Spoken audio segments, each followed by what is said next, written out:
Eu queria que você abrisse a sua Bíblia comigo no livro dos Salmos, 126.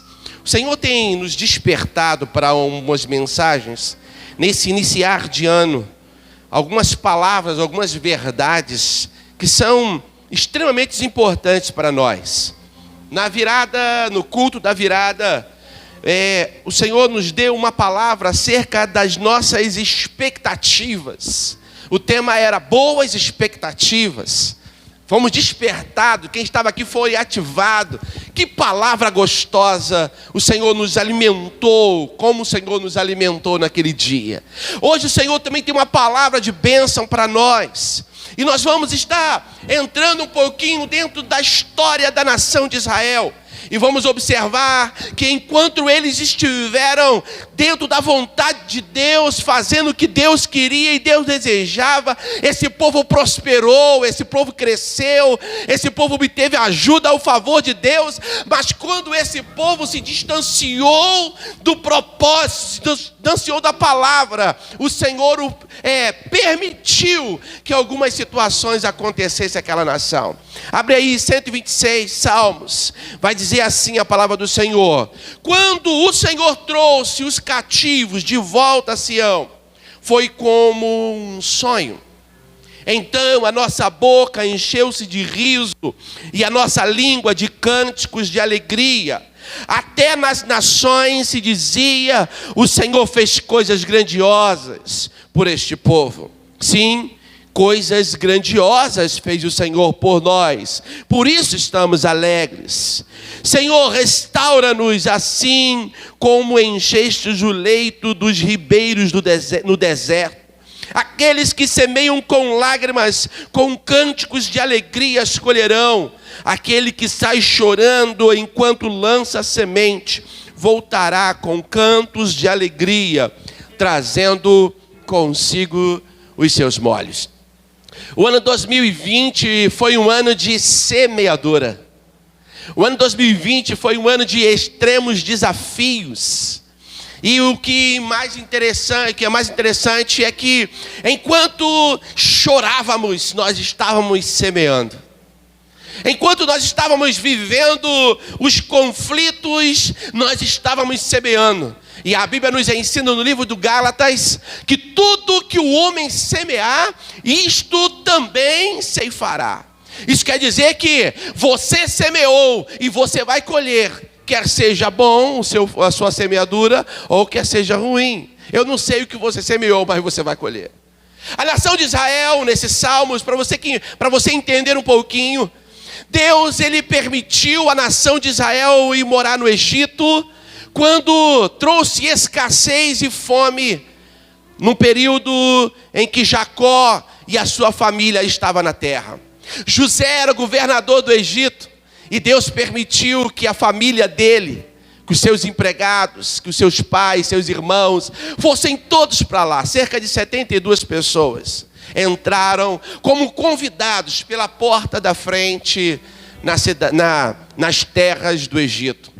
O tempo se passou e o povo, que deveria ficar ali apenas por um período de escassez e fome, o povo se habituou com aquela terra. O povo se acostumou. Aqui vai uma para você. Às vezes Deus dá para você uma porta de escape. E ao invés de você apenas ficar pelo período, você se acostuma. E às vezes, irmãos, se acostumar na porta de escape pode ser a grande ruína para a gente. Porque os anos passaram. O tempo se passou e aquele povo que entrou pela porta da frente como convidado, o próximo governo não os reconhecia mais como convidados, mas como concorrentes. E ele então começou a perseguir a nação de Israel. Os descendentes de Jacó agora estavam sofrendo como escravos, sendo atormentado, afligido. O peso da mão dos faraós estava sobre a nação. E o povo então clamou ao Senhor e Deus providenciou libertação para aquele povo. Deus tira aquele povo com mão forte do Egito e os conduzem a Canaã.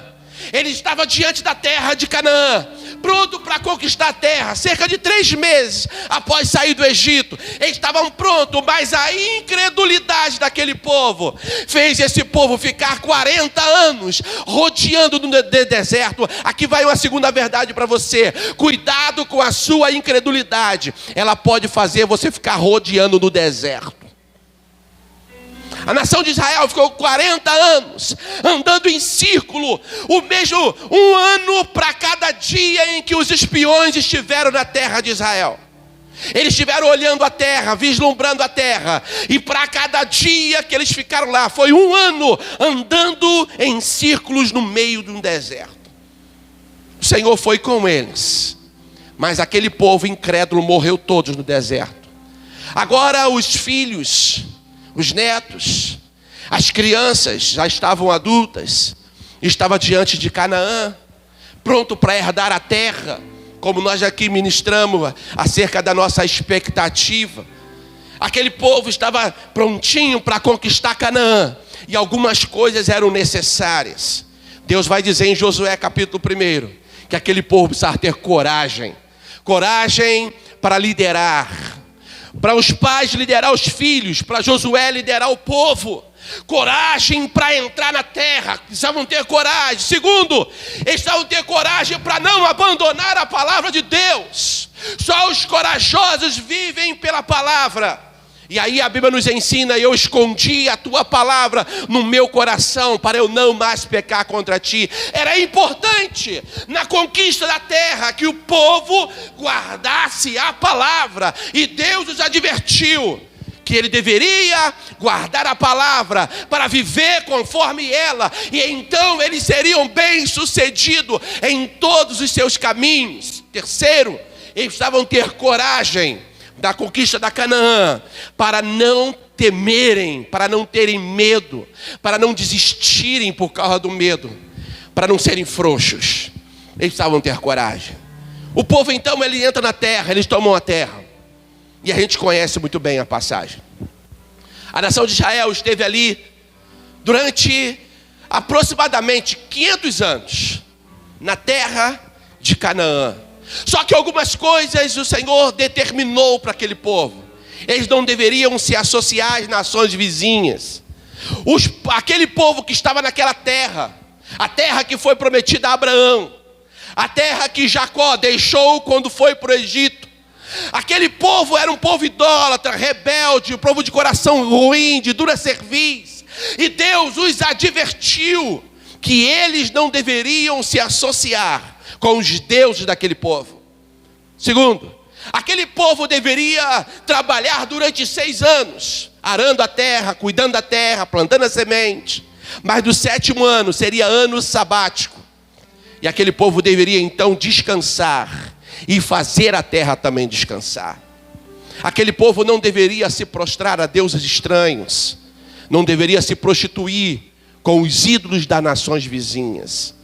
O tempo se passou, o povo se esqueceu, o povo se apostatou da fé, e como consequência as nações os subjugavam, as nações vizinhas os faziam de escravo. Um povo que nasceu para a liderança, um povo que nasceu para a conquista, estava sendo subjugado pela sua incredulidade, estava sendo subjugado pela sua falta de observância na lei do Senhor. Eles não observaram e agora estavam sendo escravizados. As nações poderosas se erguem. Alguns povos, eles tomam o povo de Israel e levam de assalto, até que um grande império se ergue, o Império Babilônico. E o Império Babilônico vem, ele se acende no cenário político como um império mundial, e sobre o domínio de Nabucodonosor, eles entram em Israel e levam o restante do povo. Eles entram e levam a Judá e Benjamim, que houvera ficado. A nação então, eles vão envergonhados para a Babilônia. Um povo do Senhor, o povo de Deus, a nação escolhida, os servos do Senhor, eles vão humilhados, acorrentados, chorando para a nação babilônica. Eles vão para lá e lá eles se sentem escravos e o mais miserável de todos os seres humanos. Deus estava tratando aquela nação lá no Egito. Deus estava curando aquela nação. Ele estava extirpando deles a idolatria. E aí, como a pastora pregou pela manhã, Deus envia uma carta. Qual deveria ser o comportamento deles lá, enquanto escravos lá na Babilônia? Eles deveriam ter filhos. Eles precisavam se multiplicar. Eles deveriam orar para que houvesse shalom na cidade, para que a paz do Senhor estivesse lá, porque se a cidade prosperasse, o povo também prosperasse. Eles deveriam também guardar os seus ouvidos dos falsos profetas. A nação de Israel esteve ali durante 70 anos, até que um novo império se acende no cenário político. Babilônia cai. Babilônia era cruel na sua forma de liderança. Eles eram um povo selvagem. Na medida que eles conquistavam o lugar onde eles pisavam, secava. A terra se tornava árida, porque eles destruíam tudo. Imagina a cidade de Israel, uma cidade linda, cuja a menina dos olhos de Israel era o templo erguido por Salomão. Pias de bronze, portas de ouro, metais preciosos, pedras de engaste. A cidade era magnífica, a cidade era simplesmente linda. Mas a nação de Israel pecou, e a Babilônia foi lá e simplesmente destruiu aquele lugar. Arruinou, quebrou tudo. Quebrou o templo, quebrou as casas, destruiu os muros. A cidade ficou em completa ruína. O tempo se passou, e aquela cidade, ela foi entrando num período de deterioração completa. Até que, como eu falei, um novo cenário político se levanta. Agora, o Império Medo-Persa se ergue. Ele se acende como uma potência. Eles conquistam Babilônia.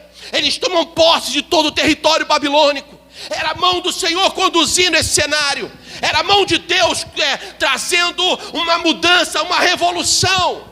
Porque um homem era necessário estar naquele cenário. O nome daquele homem era Ciro. O rei Ciro, Medo-Persa, se acende no cenário político. E este Medo-Persa, ele promove a libertação da nação de Israel.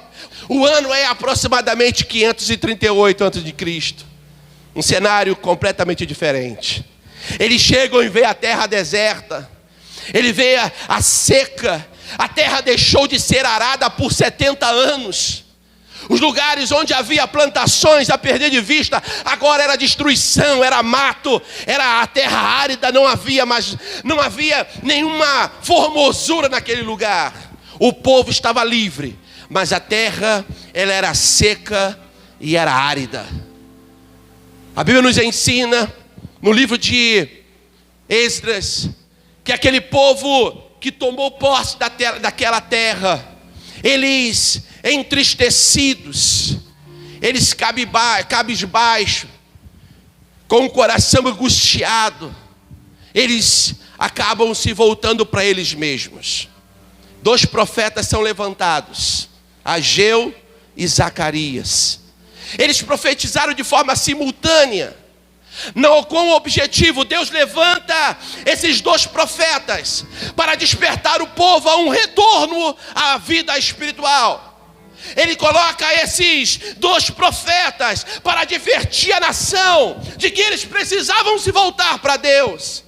Quando você lê o livro de Ageu, no capítulo 1, você vai ver Deus advertindo o povo a voltar a ter culto, a voltar a adorar, a voltar a erguer uma casa para Deus. Porque o povo, quando viu as terras áridas, eles começaram a se fechar no seu próprio mundinho, a cultivar as suas plantações, a plainar a sua casa. A casa deles eram bonitas, a casa estava bem adornada, a casa, ela era magnífica, a casa deles.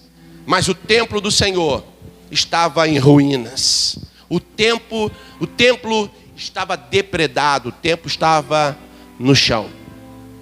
É como é lamentável nós vemos esse cenário, parece que se repete nos nossos dias. Pessoas que se voltam somente para si, pessoas que buscam apenas a glória para si mesmo e esquece da casa de Deus, não se preocupam com a obra de Deus. Eles abandonam a casa do Pai E como consequência, o povo trabalhava muito, mas colhiam muito pouco, quase nada. Diz o texto de Ageu, de que apesar de plantarem muito, colhiam pouco. Apesar de comer, eles não estavam fartos nunca. Apesar de beber, eles não conseguiam estar saciados. Apesar de se vestir, a roupa não lhes aquecia. Aquele povo estava na terra de Canaã, estava na terra prometida, na sua própria terra, mas não estava vivendo melhor, porque haviam desprezado a casa de Deus, haviam esquecido da obra de Deus. Irmãos, é apenas a primeira leva. Os judeus voltaram a repatriar sua terra em 3 levas. Em 538 com Zorobabel, em 458 com Esdras e em 443 com Neemias. 3 levas. Mas na primeira leva com Zorobabel, 538 eles entraram na terra. Ageu, ele começa profetizando no ano 520. Você imagina isso? 18 anos, a terra completamente sendo novamente plantada, sendo novamente cultivada, as casas estavam erguidas, mas a casa de Deus estava destruída. Às vezes, irmãos, nós infelizmente agimos dessa maneira, deixamos a obra do Senhor, sabe? Deixamos o tempo passar, não nos voltamos para a casa de Deus, não nos aplicamos à palavra do Senhor, não vivemos conforme a ordem do Pai, e como consequência, ao invés de prosperidade, nós temos escassez, ao invés de fartura, nós temos, infelizmente, falta, nós não temos abundância. O povo de Israel estava sofrendo, mas Ageu, a palavra de Ageu tocou o coração do povo. E eles promovem novamente um despertar espiritual. A Bíblia nos ensina que aquele povo fica feliz. Eles ficam alegres e eles começam novamente a erguer a casa. Eles começam novamente a trabalhar na obra, a fazer a obra. Só que infelizmente as perseguições e as indiferenças do povo levam, sabe, aquilo que deveria ser rápido a demorar tempo demais. A nação de Israel, irmão, sofria, porque infelizmente eles demoravam demais a tomar uma postura espiritual. Às vezes você não está vivendo o melhor de Deus, porque você está demorando demais em tomar uma postura espiritual. Quando a gente lê esse salmo, eu fico tão feliz, eu fico tão maravilhado. Quando a gente lê esse salmo, ele é como o salmista contando uma história. Quando você lê o livro de Esdras foi escrito muito tempo depois. Mas o escritor de Esdras, no capítulo 3, ele vai narrar, irmãos, acerca de como era aquele templo. O templo erguido agora, porque a nação era pequena, era fraca. O templo agora, ele não era tão suntuoso, tão formoso quanto o templo erguido por Salomão. Não havia ouros, não havia pedras de engastes, não havia metais preciosos. Era um templo bem mais simples. E então Esdras vai narrar o que aconteceu no dia em que esse templo simples fora novamente erguido. Quando aquele templo é erguido novamente, o povo então começa a chorar porque havia os anciões que choravam, que se entristeciam, porque houvera visto um templo suntuoso e magnífico erguido e destruído, e agora o templo era muito mais simples. Os jovens que cresceram na Babilônia, que não tinham visto o primeiro templo, eles estavam muito alegres. Então Esdras capítulo 3 narra a alegria e o sofrimento por parte de uns, a alegria dos jovens e o sofrimento e a tristeza por parte dos mais velhos, de maneira que aquilo encheu o lugar onde eles estavam reunidos. Havia um misto de sentimento, mas de qualquer forma havia uma alegria porque o templo foi erguido. E foi nesse cenário de reconstrução que o Salmo 126 fora cantado. Olha o que vai dizer o versículo 1. Quando o Senhor trouxe os exilados de Sião, era como um sonho. A primeira coisa que Deus faz quando nós nos voltamos para a sua casa é restaurar os nossos sonhos. Repita comigo: Deus, mais uma vez, Deus tem restaurado os nossos sonhos. 2021, irmão, não vai ser um ano para o fraco, vai ser um ano para o forte. Você precisa ser forte, mas para que você consiga, você não pode desprezar a casa de Deus. Porque se você se voltar para a obra de Deus, Deus vai restaurar os teus sonhos. A segunda área em que aquele povo tiver a sua restauração, versículo 2 do Salmo 126, ele vai dizer: então a nossa boca se encheu de riso, sabe? E então se cantavam. Na verdade, há alegria, a restauração da alegria. É a segunda coisa que Deus faz quando nós nos voltamos completamente para Ele. Ele restaura os nossos sonhos. Aquele sonho que você perdeu, aquele sonho que foi embora, aquele sonho que esfriou na tua vida, talvez aquele projeto da faculdade, talvez aquela conquista da casa própria, talvez aquela visita, sabe, lá nas terrinhas dos seus parentes, para você visitar eles. O tempo está passando, eles estão envelhecendo, alguns morrendo e você ainda não foi lá. Pois é, talvez os teus sonhos morreram. O Senhor restaura os nossos sonhos. Aleluia. O sonho de uma célula multiplicadora. O sonho de liderar com ousadia. O sonho de ter uma vida ministerial bem-sucedida. Uma vida ministerial próspera. O Senhor restaura os nossos sonhos. Depois o Senhor restaura também a nossa alegria. Nós passamos a fazer as coisas não no automático, mas passamos a fazer com prazer. Você vai ter a alegria de cuidar da sua casa de novo. Você vai ter a alegria de cuidar dos seus filhos outra vez. Você vai ter a alegria de voltar ao trabalho. Você não vai ficar angustiado porque você tem que trabalhar. Não, você vai se sentir feliz, porque Deus restaura a nossa alegria. Irmãos, não tem coisa mais terrível do que quando o diabo rouba o nosso prazer, a nossa alegria. O povo estava na terra de Canaã, ele estava habitando na terra prometida, mas o povo não estava feliz, porque a casa de Deus estava deserta. E agora, com o templo erguido, o Senhor restaura a alegria deles. Terceiro, o Senhor restaura a adoração. Eu fico muito feliz quando eu vejo isso, porque um novo cântico passa a habitar os nossos lábios. Um cântico novo passa a ter em nós. Olha só o que diz versículo 3. E então se dizia entre as nações: grandes coisas fez o Senhor por eles. Por isso eles estão alegres. Então eles mesmos diziam: verdadeiramente grandes coisas fez o Senhor por nós. Uma adoração sincera, alegre, feliz, espontânea. Uma adoração verdadeira. Uma adoração com consistência. Irmãos, a adoração é algo magnífico e formidável. Nós precisamos adorar a Deus com intensidade. Não podemos ser apenas crentes. Tem gente que se acostumou em ser crente.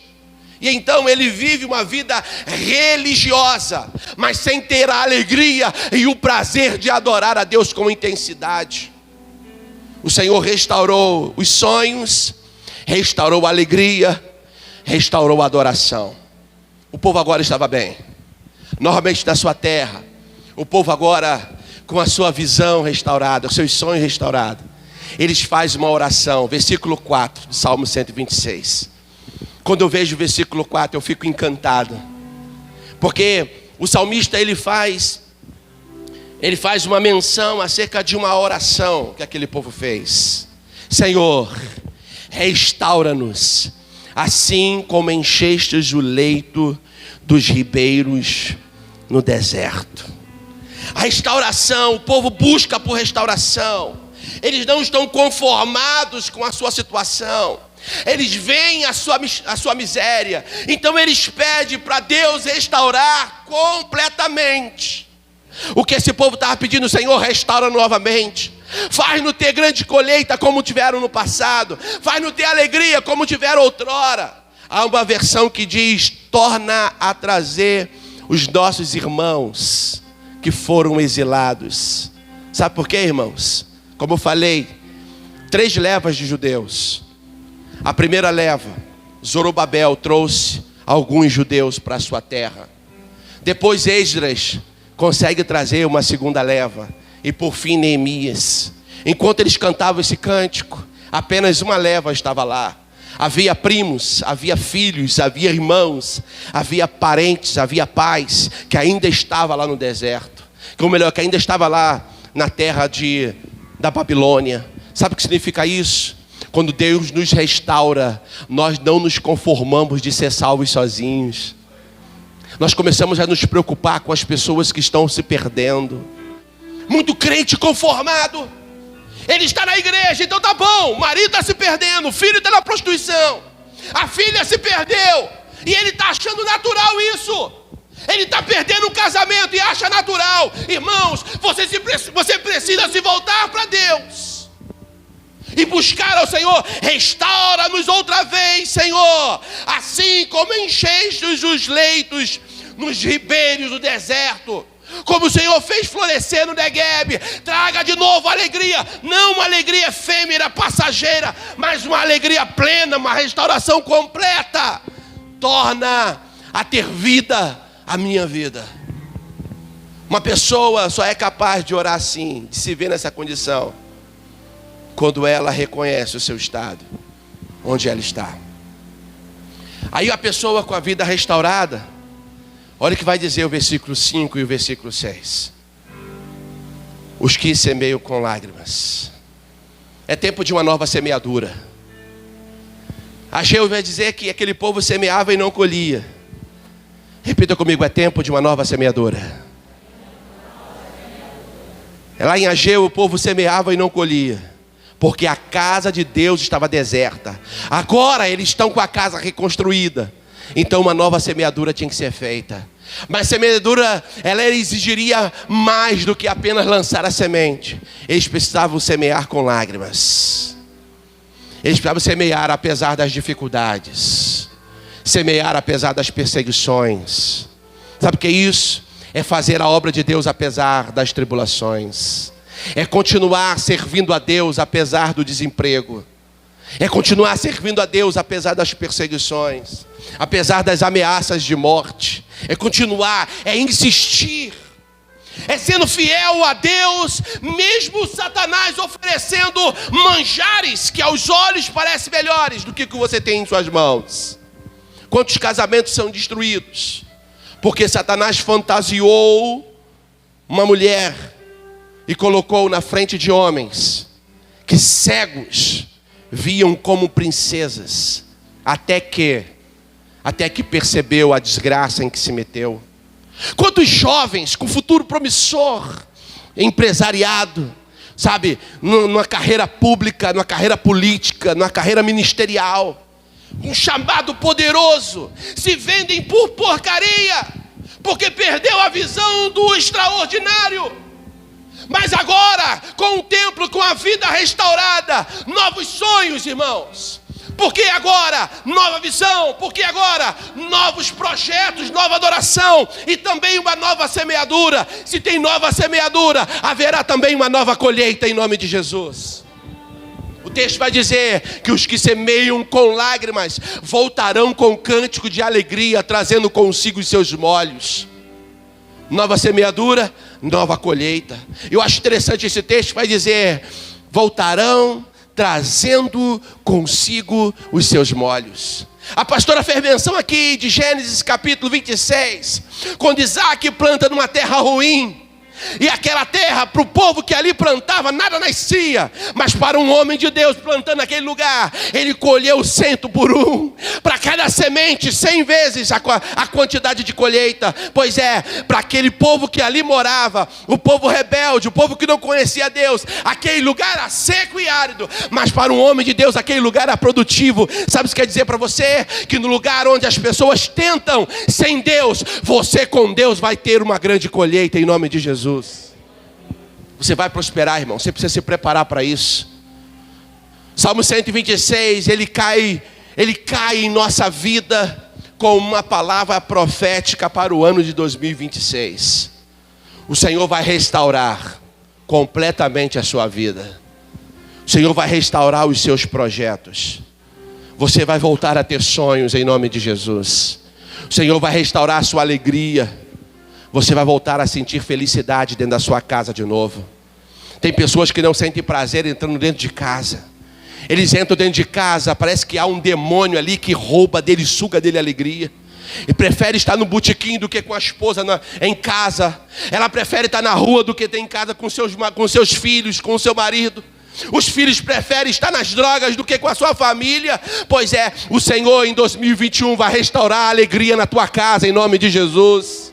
Ele vai restaurar a tua alegria. Você vai sentir prazer novamente. Sabia que tem pessoas que vêm à igreja religiosamente, mas perderam a alegria? 2021 vai ser ano de restauração da alegria, em nome de Jesus, nesta casa do Senhor. Porque a terceira área que Deus vai restaurar é a área da sua adoração. Você não vai mais prestar a Deus uma adoração mecânica e morta, como alguém que oferece uma ovelha manca como sacrifício. Você vai apresentar ao Senhor uma adoração verdadeira, uma oração perfeita, uma adoração, sabe, que alegra e agrada o coração de Deus. Você não vai se conformar de estar na casa de Deus sozinho. Você vai começar a orar: Senhor, salva o meu marido. Senhor, salva a minha esposa. Senhor, salva meus filhos.